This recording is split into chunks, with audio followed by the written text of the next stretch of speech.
खबरें दुनिया की, हर खबर सच की तह तक। आप देख रहे हैं न्यूज टाइम। नमस्कार, आप देख रहे हैं न्यूज टाइम। खबरों के इस बुलेटिन में आपका स्वागत।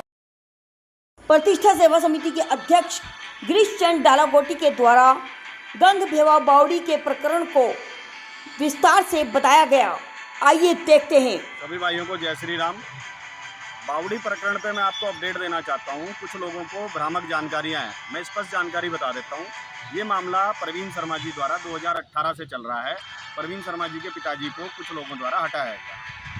ट्रस्ट इसमें कहीं इन्वॉल्व नहीं थी, लेकिन उसके पश्चात ये मामला जब गया, मैंने संघ के 1-1.5 माह पहले मैंने संघ के कुछ अधिकारियों को भी बोला कि इस तरह का एक वार्ता, प्रेस वार्ता हो सकती है जिसमें संघ का नुकसान हो सकता है। इसी कारण मुझे आज संघ के जिला कार्रवाई जी के पास धरने पर भी जाना पड़ा। उनके द्वारा जब संतुष्टि नहीं हुई, इसके पश्चात भी मैं उस प्रेस कॉन्फ्रेंस में उपलब्ध नहीं हुआ। प्रेस वार्ता की गई प्रवीण शर्मा जी द्वारा, मैं कहीं तक इन्वॉल्व नहीं था। उसी प्रेस वार्ता में स्वामी जयानंद भारती जी, जो यहाँ पे 40 वर्ष से रह रहे थे, वो आए थे। अभी उनको यहाँ के विकासनगर के कुछ गणमान्य उनके शिष्यों ने कहा कि एक ट्रस्ट है जो मंदिरों का रखरखाव करती है, आप उनसे वार्ता करें। उनका आदेश हुआ, मैं मिलने गया। इस ट्रस्ट की ओर से उनके द्वारा अनुराग जी को कहा गया, इतवार को बुलाया गया था दोनों पक्ष। मेरा वहाँ पे भी प्लान था कि दोनों पक्ष बैठ के कर लें। स्वामी जी ने अनुराग जी को बुलाया, अनुराग जी पिछले इतवार को नहीं आए। जब ये नहीं आए, मैंने इनसे भी कहा कि जब भी आप आएंगे आप मुझे कॉल कर देना। इनकी तरफ से कोई कॉल नहीं आई। स्वामी जी द्वारा जो आदेश मुझे हुआ था कि पूरे सावन यहाँ कोई रुद्राभिषेक नहीं हुआ है, आप प्लीज़ रुद्राभिषेक एक करवा लीजिएगा। तो मैंने सोमवार को एसडीएम साहब और सीओ साहब की अनुमति के बाद वहाँ पर रुद्राभिषेक कराया।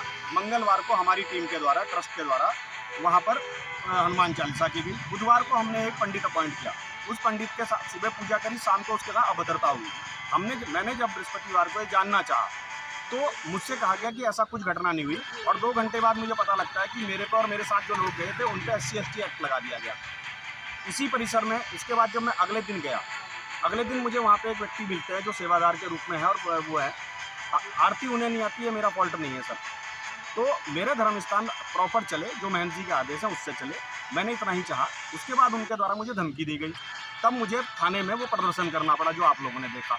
क्योंकि बार बार मेरे कार्यकर्ता, जो मेरे साथ लड़के खड़े हैं, आज भी मेरे पास इस तरह की सूचना आई है कि किसी चाय की दुकान पे किसी कार्यकर्ता को कहा जा रहा कि उसे फला आदमी को डालाकोटी से हट जाए।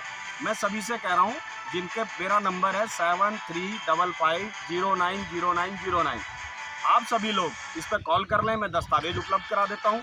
मैं इस लड़ाई में कहीं नहीं था, लेकिन जब बार बार व्यक्तिगत मुझे टारगेट किया गया, मेरे साथ के लड़कों को फर्जी केसों में फंसाने की धमकी दी गई, तो मुझे आना पड़ा। मैं भी सनातन का नुकसान नहीं चाहता, ना RSS का चाहता हूँ। मैं वहाँ प्रॉपर विधि विधान से पूजा कर रहा हूँ, जिसका हमने पेज बनाया है, आप फॉलो कर सकते हैं और आप लोग देख सकते हैं। दूसरा, इस समिति में गुरुजी द्वारा मुझे ये कहा गया है कि मात्र मैं अनुराग जी से बात करूं। अनुराग जी लोगों को दाएं बाएं मैसेज देने के बजाय आप मुझसे नंबर मांगिए, मैं आपको नंबर उपलब्ध कराता हूं। आप उनसे डायरेक्ट वार्ता कीजिए, जो मेरे साथ है। आप उन्हें अपना पक्ष रखिए, आप स्वतंत्र हैं अपना पक्ष रखने के लिए। दूसरी बात, जो चंद नेता, मैं फिर कह रहा हूँ, ये लड़ाई सत्य और असत्य की है। अगर मैं गलत हूँ तो महादेव मेरे साथ नहीं देंगे, अगर वो गलत है तो महादेव उनके साथ नहीं होंगे। लेकिन जो नेता, चंद नेता हिंदुत्व का चोला ओढ़ते हैं और दूसरी तरफ खड़े हैं, मैं उनको भी इस पर संदेश दे रहा हूँ कि आज का हिंदू युवा इसको देख रहा है। आगामी चुनाव में आपको इसके परिणाम मिलेंगे। अगर आपको लगता है हम गलत हैं, आप हमारे से पटल पे आइए, हम आपको पेपर दिखा रहे हैं। अगर वो सही है उनका साथ दीजिए, अगर हम सही हैं हमारा साथ दीजिए।